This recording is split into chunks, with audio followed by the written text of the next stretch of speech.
Annonceurs, entrepreneurs, promoteurs et chefs d'entreprise, choisissez dès à présent votre meilleur partenaire média, Idéal Production. Idéal Production est basé à Cotonou au Bénin. Idéal Production, le partenaire exclusif de Sika TV en Afrique.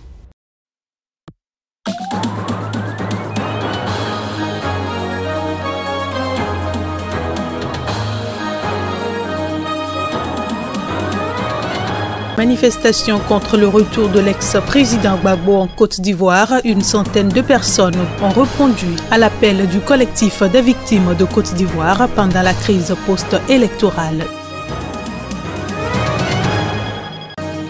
Au Nigeria, 30 personnes sont mortes noyées dans l'état du Niger, le bateau a chaviré.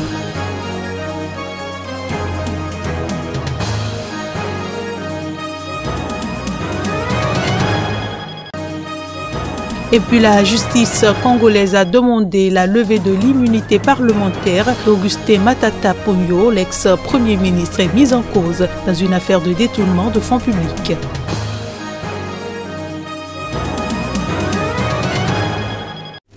Bonjour à tous et bienvenue dans cette édition. 30 personnes sont mortes noyées dans l'état du Niger, dans le centre du Nigeria. Triste bilan d'un chavirage de bateau, selon un responsable des urgences. Les précisions. Un chavirage de bateau crève-cœur pour le président Mamadou Bouhari, qui se prononçait ce lundi sur l'accident.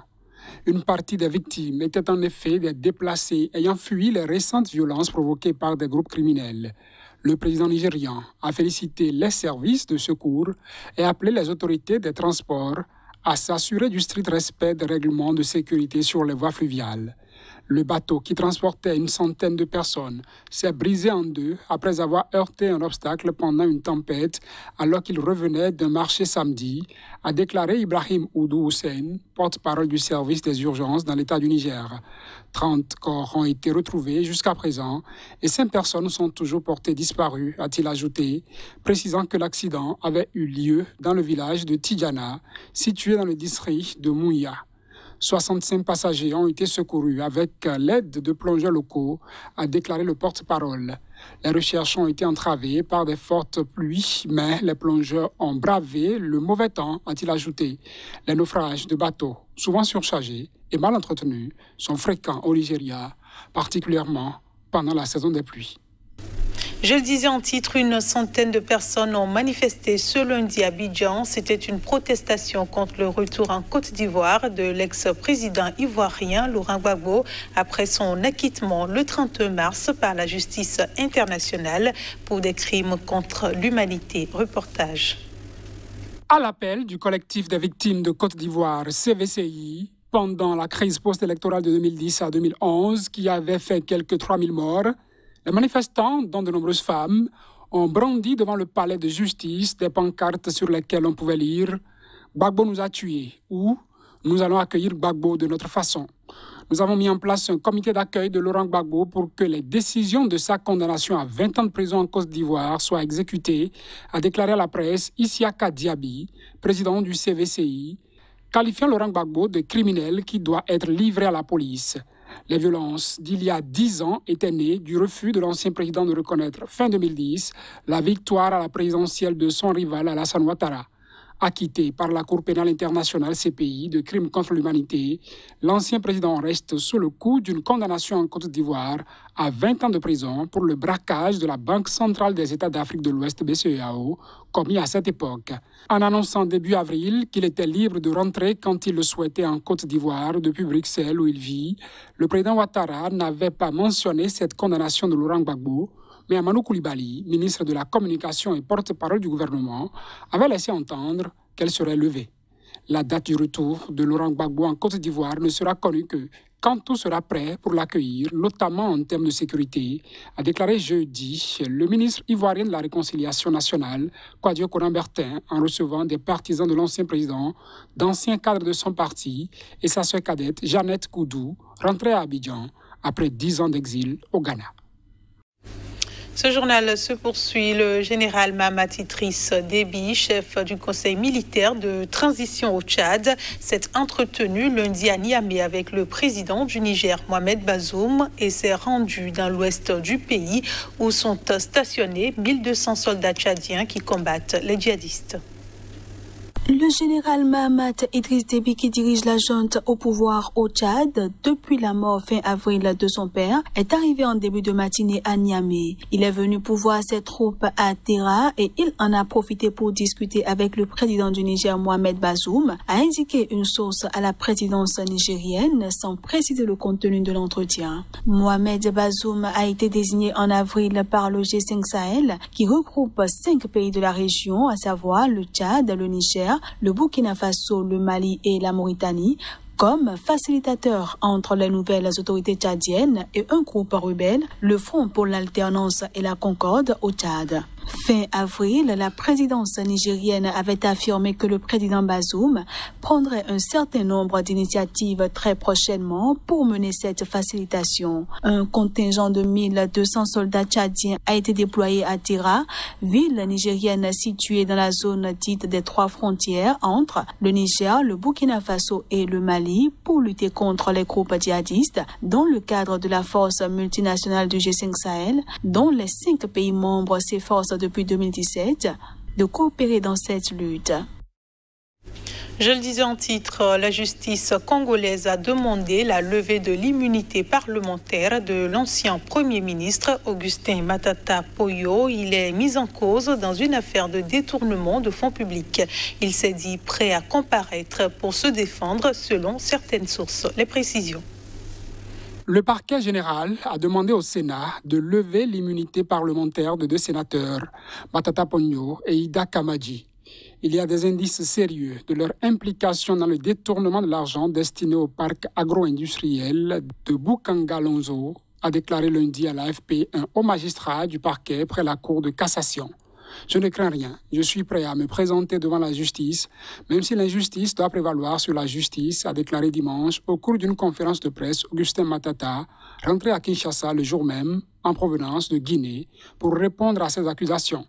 Le dossier de l'Inspection générale des finances, IGF, sur lequel est basée l'initiative de cette action judiciaire, est truffé des contre-vérités, truffé des mensonges, a dénoncé Augustin Matata Ponyo. En novembre, l'IGF a conclu dans un rapport que 205 millions de dollars sur 285 millions décaissés par le Trésor public pour un projet pilote de parc agro-industriel dans la localité de Boukangalonzo, à 250 km au sud-est de la capitale, avaient été détournés. Pour le chef de l'IGF, Jules Alignité, l'échec de ce projet était planifié afin de pouvoir détourner les fonds attribués.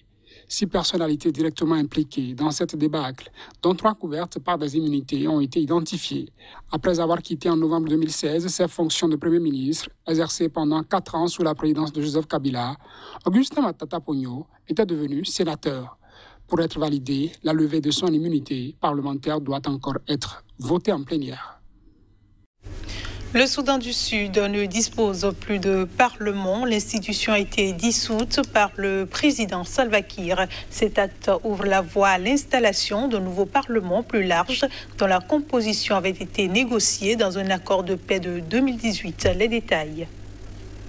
Le décret lu samedi soir à la télévision d'État annonçant la dissolution des 2 chambres, l'Assemblée législative nationale de transition et le Conseil des États ne fixe pas de date pour l'entrée en fonction des nouvelles assemblées. Cette reconstitution du Parlement était prévue dans l'accord de paix revitalisé signé en septembre 2018 par les ennemis jurés Salva Kiir et Riek Machar, qui a mis fin à 5 années d'une sanglante guerre civile ayant fait plus de 380 000 morts et 4 millions de déplacés. Elle était attendue, cette dissolution, en février 2020, en même temps que la formation du gouvernement d'union nationale, mais elle n'avait jusqu'à présent pas été menée par le président Salva Kiir, malgré les demandes répétées de l'opposition. Selon l'accord de 2018, la nouvelle Assemblée nationale passera de 400 à 550 législateurs, dont 332 seront nommés par Salva Kiir, 128 par Riek Machar et 90 par les autres partis signataires. militaire. Le Conseil des États passera, lui, de 50 à 100 membres. L'absence de ce Parlement reconstitué avait été la source de dysfonctionnement dans ce pays fragile, en proie aux violences et à la faim. L'envoyé spécial américain pour le Soudan du Sud, Donald Booth, est attendu dans la capitale Juba pour une visite de 4 jours, a annoncé le département d'État dans un communiqué.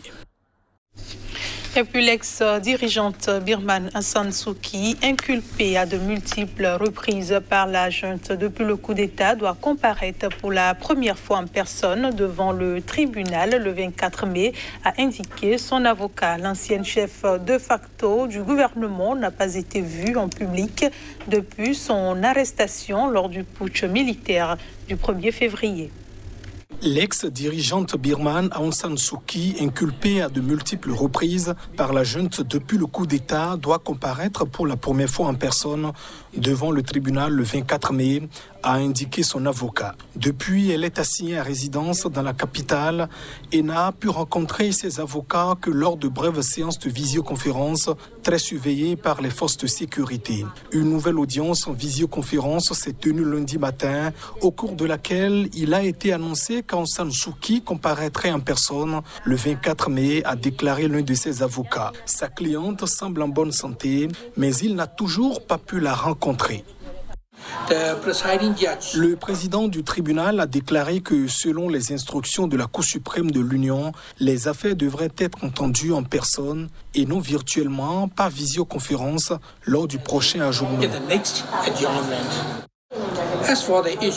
Quant à la question d'une rencontre entre les clients et les avocats pour donner des instructions, la police a rapporté au tribunal qu'elle n'avait pas reçu de décision par ses supérieurs. Mais le président du tribunal nous a dit que le problème sera finalement résolu car au tribunal, les avocats et leurs clients, les prévenus, doivent se rencontrer en personne. L'ex-dirigeante âgée de 75 ans a été inculpée à 6 reprises depuis son arrestation. Elle est notamment poursuivie pour non-respect des restrictions liées à la pandémie, importation illégale de talkie-walkie, incitation aux troubles publics et violation d'une loi sur les secrets d'État datant de l'époque coloniale. Elle est aussi accusée d'avoir perçu plusieurs centaines de milliers de dollars et 11 kilos d'or de pots de vin, mais n'a pas été inculpée pour corruption. Si elle était reconnue coupable, elle pourrait être bannie de la politique, voire condamnée à de longues années de prison. Les manifestations pour réclamer sa libération et le rétablissement de la démocratie continuent à être violemment réprimées par les forces de sécurité. C'est la fin de cette édition. Merci de nous avoir reçus.